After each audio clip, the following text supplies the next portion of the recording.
Welcome to this Kefalonia Travel Guide 2024. In this video, we'll cover where to stay, what to see, getting around, budget tips, and more.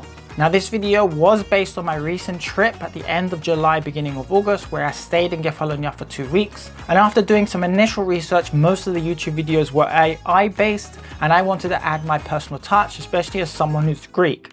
As a quick introduction, if you're new, hello, my name is Dimitrios and I create videos on drones, photography, and everything in between. Now, if you're already a subscriber, you know that we would have covered videos on the DJI Air 3 here and the DJI Avata 2. And this is that video where it fits in the everything in between category.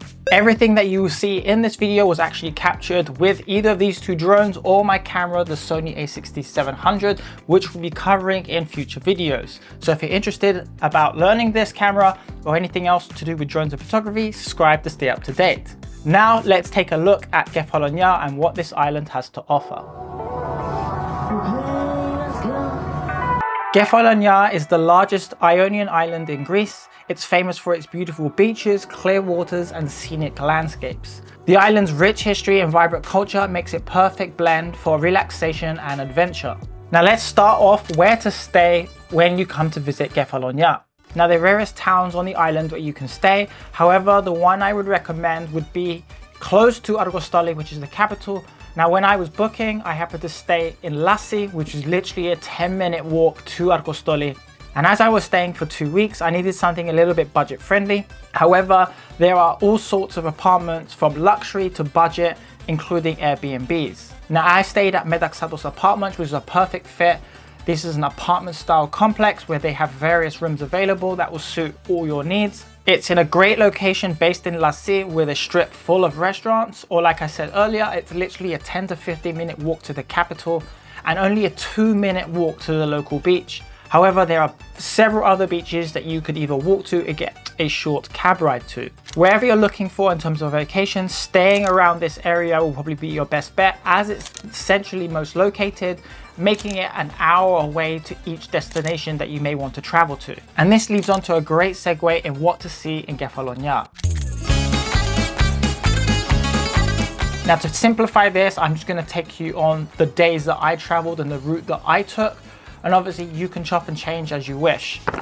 This is Kefalonia. Now, during my first week, I was there for a wedding, so I had an opportunity to explore Argostoli and Lassi and what the town has to offer. Argostoli is the most developed. It's full of restaurants and bars. You're able to take cruises and even to take the ferry across to either Lixouri or to other islands. In the main town, there is a huge square where everyone likes to gather and hang out, with a strip for shops and restaurants, as well as the harbour front, which you can take a stroll down where the I Love Kefalonia sign is.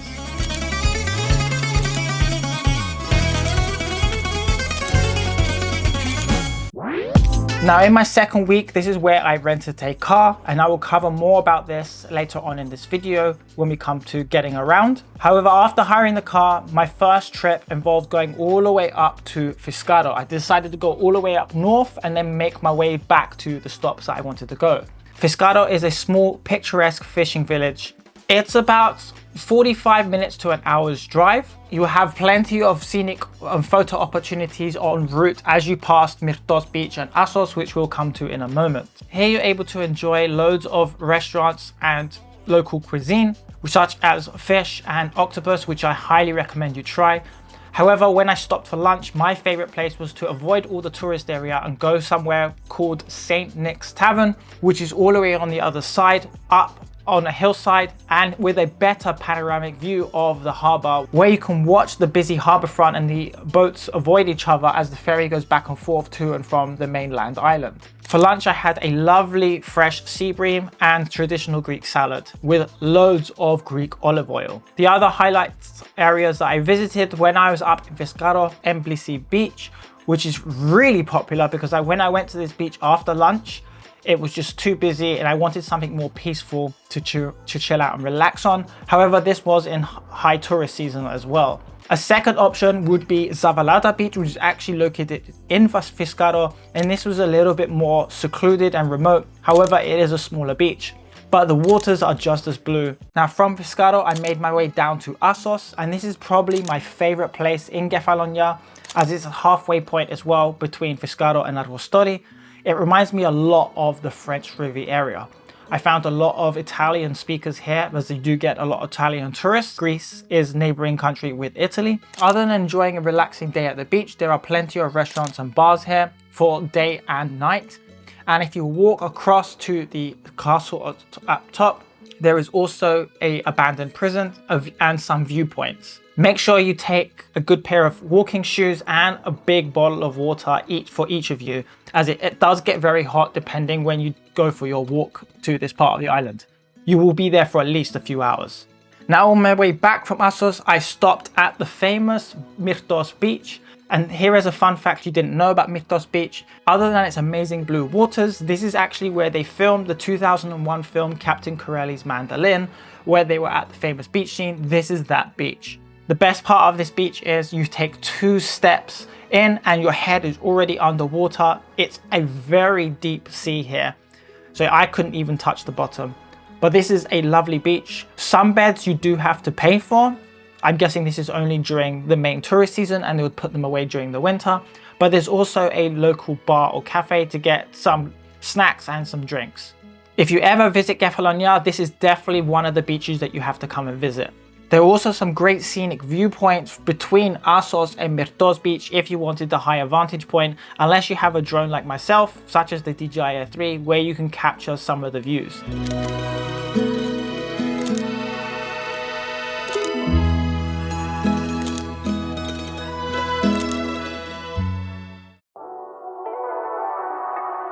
Now on my second day, this was an early wake up for me, as I woke up around 5 AM because I wanted to make my way up to the highest point on Kefalonia, which is Mount Ainos. And I also recommend going early in the morning because the roads are narrow and you don't want to be stuck in front of a tourist bus or an oncoming lorry that was carrying construction materials. Now most of Mount Ainos is designated as a national park and you're only allowed here between sunrise and sunset. Now some of the attractions there weren't open because I was there that early in the morning. However, in order to get to the peak of the mountain, it's fairly straightforward by car and you can drive all the way up to the top pretty much. Other when you park and then you have to climb to the peak, and the peak is actually named Megasaurus, which I find hilarious. But here you'll be able to see some amazing panoramic views of the island from north, south, east, west. The best thing about sunrise is that you will have the whole day ahead of you and the mountain to yourself. This is probably one of my favorite experiences of the trip. Now on my way down from the national park, after making my way past some goats, which you will experience a lot when driving, so do be careful when you are driving on the roads because goats will just come at you from nowhere. I made my way down the mountain through Poros, and here I came across a gorge, but I was unable to stop because I was on my way to Skala, as I wasn't planning to intend to capture anything here. But we'll get back to that in a moment. After following the coastal road all the way down to Skala, which is on the southern point of the map here, Skala is known for its big, long, sandy beaches and a small town here. Great for tourists with lots of bars and restaurants. Now, having been there in the morning, I wasn't able to experience the nightlife here as I wasn't on a tight schedule. However, I was able to have a lovely breakfast here for only €6, which included a glass of orange juice, a Greek coffee, and some water as well. I was then able to send the drone up and capture some of the panoramic views Skala has to offer. And again, just that beautiful Mediterranean blue sea. Now, after my breakfast, I was contemplating which direction to go back as I wanted to take the quicker route home. However, the gorge at Poros was too tempting to not miss out, especially I was already in Kefalonia. So I headed all the way back to Poros to fly the drone and capture the gorge, because I believe this is something that should have been mentioned on the map, and it wasn't on Google Maps either when trying to look for a scenic viewpoint. Poros is a small fishing port and it is one of the main harbors in order to get to some of the other islands. Again, it will have other restaurants and bars. However, the main attraction for me was the scenic views of the gorge, and it was amazing to capture this with the drone. I highly recommend taking a trip through Poros if you're going to Skala. Now later that afternoon, after chilling out at Metaxatos Apartments and having a quick lunch break and letting the sun set, I then headed to my next 2 destinations, which were a couple of beaches. The first beach being Agia Kiriaki, which is a very secluded beach and only a single road. So if you have oncoming traffic, it will be very difficult for you to get past them, as it is on a small cliff edge and your car will end up in the sea. It's not that high here, you just have to be very patient, or you have to back up until you find a big enough spot where cars can get by. Now there was another beach which I wanted to get to, which was Feri. However, this is something to note here about the island, is that some of the best beaches are only accessible by boat. So you either have to hire a boat and go there yourself, or you join a mini cruise that will take you to these secluded beaches, which are only accessible by them. That being said, this actually gave me the opportunity to hang out longer at my next destination, which is Beach Petani. And I highly recommend to go to this beach if you want to see one of the best sunsets on the island. Again, you can either take a ferry from Argostoli to Luxuri and drive there, or with your rental car, just drive all the way around. Again, it's probably going to be around 45 minutes drive from Argostoli, and it is a windy road all the way down to the beach, as it is on a cliff edge. However, once here, again, it is another established beach, just like Myrtos, and just as beautiful. Here, this is where I set up both the DJI Avata 2 and the Air 3 to capture some of the amazing beach views. And after having woken up at 5 AM to go all the way to the top of the mountain, I waited all the way to sunset in order to capture the sun go down as well. Now, this was a full day for me. However, it was one of my favorite days so far.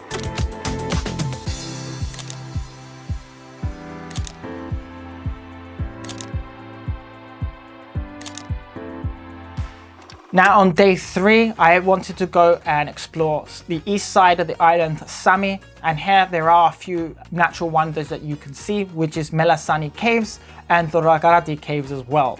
There were also a couple other attractions as well, but again, my time is limited on the island, so I can't see everything. This is another established town and main port with lots of bars and restaurants. However, Melissani caves and Drogarati cave is probably the two attractions you would want to see when visiting Sami. Now, the taxi driver that drove me to get my rental car on that day did recommend to go to Melissani cave in the morning, and this is something that I would have done if I didn't get up 5 AM the previous day. However, I needed some sleep to catch up, and I did arrive an hour later, and it did mean I had to wait 40 minutes to go and see the Melissani caves. So if you do decide to go here, go first thing in the morning when they open to avoid the queues. Any later than that, you're probably waiting an hour or more, and Melissani caves is only about a 5-minute boat ride inside. The cost to see the caves is 10 euros each, or if you decide to see both, you could just pay 13 euros, and that way you can see both caves. There is no time limit on when to see them. I recommend going to Melissani in the morning and then just do Drogarati in the evening, which is what I done. At least it gives you time to explore the rest of Sami, right, whether you want to go and eat lunch there or some of the beaches and chill out. Melissani cave is very deep. You cannot swim there, and no drones are allowed to fly in there. However, from the outside, you are able to get a good vantage point.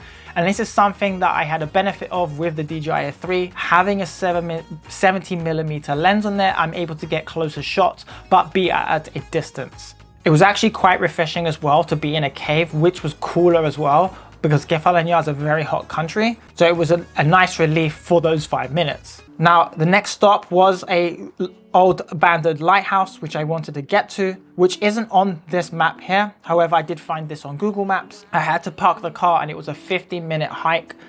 I recommend taking shoes and not sandals like I did, but make sure you take a bottle of water if you decide to go during the day, as it is very hot. The only thing here is an abandoned lighthouse, and the only person that was there was a fisherman trying to capture some fish. Maybe he knew something that no one else did. Other than that, you get to see a lot of the boats go from Sami all the way to the next destination, which is Antisamos Beach.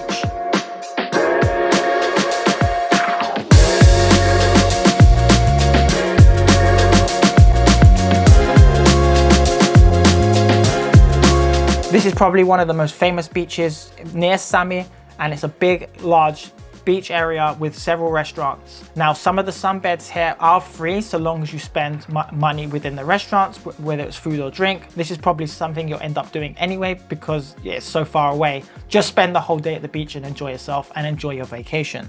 Now on my return, like I said, I made my way to the Drogarati caves to see all these stalagmites. Now, as soon as I went down into the caves, there was a sign saying no photography. However, everyone had their cameras out at this point, so I thought, why not too? I don't think they minded because they would have said something anyway at reception as I was making my way through. Now, these are all the areas that I drove to and explored during my time in Kefalonia. Obviously, there was other places that I was unable to attend to. However, this just gives me a reason to explore them the next time I go. Places like Lighthouse, which was only a small ferry ride away, or I could have just drove there. However, I wasn't able to explore it as I actually have some R&R time as well for myself. As you can see, Kefalonia has plenty to offer, which leads on nicely to how to get around the island. Now, as mentioned earlier, probably one of the best ways is to hire a car, and this is the one I'm going to recommend as well. There are plenty of car hire rentals on the island, especially near the airport or near Lassi as well. Your hotel will also be able to recommend you some and may even have some deals with local car companies. I recommend taking photos before you actually take the car and photos of the odometer so you keep track of everything. It is common that some cars will have scratches on here because the island is very small and the roads are pretty tight, especially when it comes to parking. Some people may be a little bit accident prone and just accidentally hit your car, which could make you lose your excess. Just be cautious, but you'll be fine. I had no problems when handing the car back. Parking on the island is generally free. There was only one place at Petani beach, but you can park free if you just park on the side of the road like everyone else. Now, driving around Kefalonia is pretty straightforward. There are lots of windy, bendy roads, some with really scenic viewpoints, especially between Argostoli and Assos. There are no highways. And it does feel like a rally stage at sometimes because you're always changing from second to third, back down to second, back up to third, and so forth. I probably didn't even hit fifth gear because you're always changing gear and you could never go faster than around 70, 80 kilometers anyway.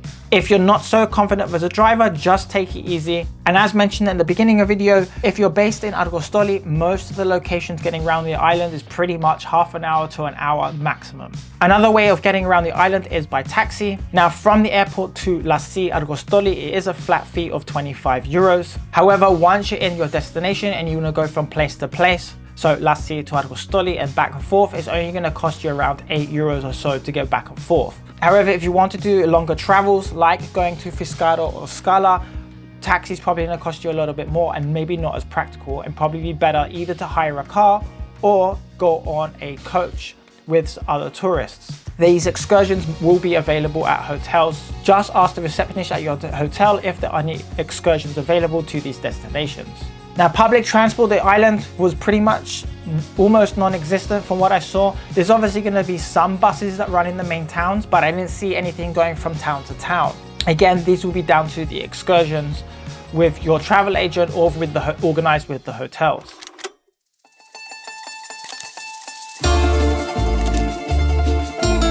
Now, for food and dining, Kefalonia obviously has plenty of amazing food to try. You definitely want to try the pork, lamb and chicken gyro. This is probably one of the most popular on the island, as well as the seafood such as the sea bream and octopus. There are plenty of wine tasting areas, and even the olive oil you have to try as well. Now, one of my favorite places to eat on the island was Argostoli, and this was called the Hidden Garden, which is near the I Love Kefalonia sign. We happened to stumble across this when we were on our boat cruise for the pre-wedding activities that we were doing, and we were talking to one of the crew members of the boat, and they told us about Hidden Garden. After the boat ride, we went into there, and I could tell you now, hands down, this is the best souvlaki I have ever had. What better combination of people to do a barbecue than the Australians and the Greeks? I recommend getting here the pork, lamb and chicken mix, and you got to try the fries as well as that traditional Greek salad with those big juicy tomatoes. It was pretty affordable here as well, ranging between 20 euros a head all the way to 40 euros a head, and this would just depend on your alcohol consumption. I definitely recommend trying some of the local beer because Myrtos is lovely, light and refreshing. And after that pleasant meal you have at Hidden Garden, you can go and grab an ice cream and stroll along the shops and bars in the area. Now, as for budgeting on this holiday, this will vary on what you're after, whether you're looking for something more luxury or looking for something more budget friendly. I budgeted around 100 euros a day, and this is a good starting point and was plenty for my 2-week vacation. If you're in a hotel with bed and breakfast, then it's pretty much covered. Otherwise, you can easily go to a local mini mart to pick up some snacks for the morning breakfast. Lunches, you can always grab food from the local bakery and enjoy those traditional Kefalonia meat pies. And dinners, you can either go to a restaurant depending on what town you are in. There is plenty of delicious food to choose from. Now, to sum up this video, I just want to give some basic tips in Kefalonia. The first one here is that the internet isn't the best out there. I thought I would be able to maintain my YouTube upload schedule and continue my digital nomad lifestyle that I want. However, the upload speeds here are so bad that it was saying it was taking 3 days or longer just to upload something like an Instagram or YouTube shorts reel. Your battery would either die beforehand or be killed by the heat. Even trying the local internet cafes in Argostoli, I had the same issue. So my advice here is just try not to upload anything, capture, and just enjoy your vacation. If you wanted to capture, I recommend taking a camera with you as well, as they tend to fare better in the heat than your smartphone, which will likely overheat and stop charging at some cases. As mentioned earlier, mini marts are great for picking up snacks and anything you forget to bring on your holiday with you, such as towels, sunscreens, and breakfast items. The best times to visit will depend on when you would like to go. Having gone in July and August, this is peak season, so there's going to be a lot of kids that have finished school and there's going to be a lot of families involved. However, some other good times will be May and June, and even September and October, where the weather will be slightly cooler as well and more suited for younger couples. So if you're looking for places to visit, consider the Greek island of Kefalonia for your next holiday. Let me know in the comments which you like best. If there's anything you want to learn about drones and photography, subscribe for future videos. And before I go, YouTube recommends you check out this video next.